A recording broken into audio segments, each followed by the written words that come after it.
பணம் இருக்கு என்கிட்ட இன்வெஸ்ட் பண்றதுக்கு. ஆனா அந்த அனுபவத்தை எங்க போய் அடைகிறதுன்னு ஒரு கேள்வியோட இருக்கு. அதுக்கு தான் நீங்கள் ஒரு கடையில் போயிட்டு பணிபுரியுங்க. கூச்சம் பார்க்கக்கூடாது. கூச்சம் நீ டாக்டர் ஆகணும்னா உடனே டாக்டர் ஆகிடுவியா? முடியாது.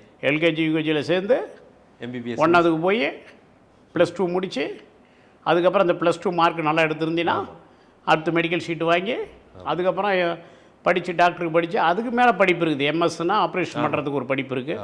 அது எதுக்கு மேலே போயிட்டே இருக்குது இல்லை. அப்புறம் இவ்வளோ காலங்களை இழந்து தானே ஒரு டாக்டர் ஆகிறோம். பிரியாணினா ஒன்று சமையல் தானே, சாப்பிட்றது தான் ஈஸி, அது செய்கிறது ஈஸின்னு நினச்சிடக்கூடாது. காசு இருக்குதுன்னு தொழில் பண்ணாதீங்க. அனுபவம் இருக்கா, ஒரு கடைக்கு போங்க, அனுபவத்தை கற்றுக்குங்க, பயிற்சி வாங்க. என் கடையில் நானே விடுறேன் உங்களை. அதுக்காக என்ன ராப்போல தூக்கலாமல் நாங்கள் எங்கே அப்படி தான் ஒருத்தர் கற்றுக்கிறதுக்குன்னு வந்தாங்க. நம்ம முன்னாள் அமைச்சர், மத்திய அமைச்சர் வாழப்படி நம்ம தமிழ்நாடு காங்கிரஸ் தலைவராக இருந்தவருடைய சன்னு பாவம் ஒருத்தர் ரெக்கமெண்ட் பண்ணுறாரு, அமெரிக்காவில் போய் வேலை பார்க்க போகிறோம் சார், நீ கொஞ்சம் ஹெல்ப் பண்ணி நம்ம கிச்சனில் விடுங்கன்னு.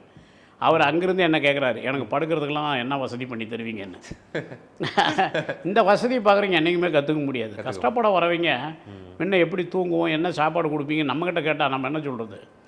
அந்த மாதிரி இல்லாமல் நல்லபடியாக வந்து என்ன நீங்கள் பெரிய ஆளாக கூட இருங்க, கடை வைக்கணும்னு முடிவு பண்ணிட்டீங்க, முதல் போடணும்னு முடிவு பண்ணிட்டீங்க, நீங்கள் எல்லாம் தெரிஞ்சுக்கணும்.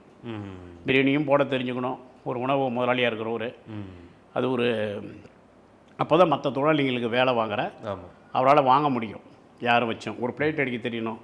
யார் குமியறதுக்கு தயாராக இருக்காங்களோ வேலை செய்ய அவங்க முதலாளி ஆகல. பணம் மட்டும் இல்லை, அந்த உழைப்பு வேணும், உழைப்பும் வேணும், ஈடுபாடு வேணும், கடைக்குள்ளேயே இருக்கணும். யாராவது சொந்தவர் மொய்னா கூட முக்கியமான நிகழ்ச்சின்னா கடை விட்டு போகணும். அப்போ கூட யார் மனைவியா இல்லை அவங்க மச்சானோ இல்லை தம்பிங்களோ உறவுகள் யார் இருக்காங்களோ அவங்கள கொஞ்சம் ட்ரெயின் பண்ணணும். இதில் ட்ரெயின் பண்ணிக்கிட்டே இருக்கணும். ஏன்னா யார் வேணாலும் மாஸ்டர் அந்த நேரத்தில் லீவ் போடலாம், பிளேட் அடிக்கணும் லீவ் போடலாம், யார் வேணாலும் எந்த இடத்துக்கு லீவ் போடுவாங்க. அப்போ மாற்றால் உருவாக்கிட்டே இருக்கணும் முக்கியமான இடத்துக்கு.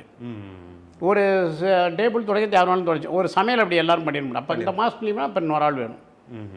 அந்த மாதிரிலாம் கொஞ்சம் முன்கூட்டி அதே மாதிரி ஈடுபாடு கொண்டா விஷயங்களை தெரிஞ்சுக்கிட்டு பண்ணனா சக்ஸஸ் பண்ணலாம். விஷயம் தெரியாமல் பண்ணிட்டா போச்சு. யார் பேச்சு அது கேட்டுக்கிட்டு நான் பார்த்துக்கிறேன் கடை நீங்கள் பணம் போடுங்கன்னு சொல்லிலாம் வச்சு எவ்வளோ பேர் லாஸ் ஆனவங்க உண்டு. நானே அந்த கடைகள் எடுத்துருக்கிறேன்.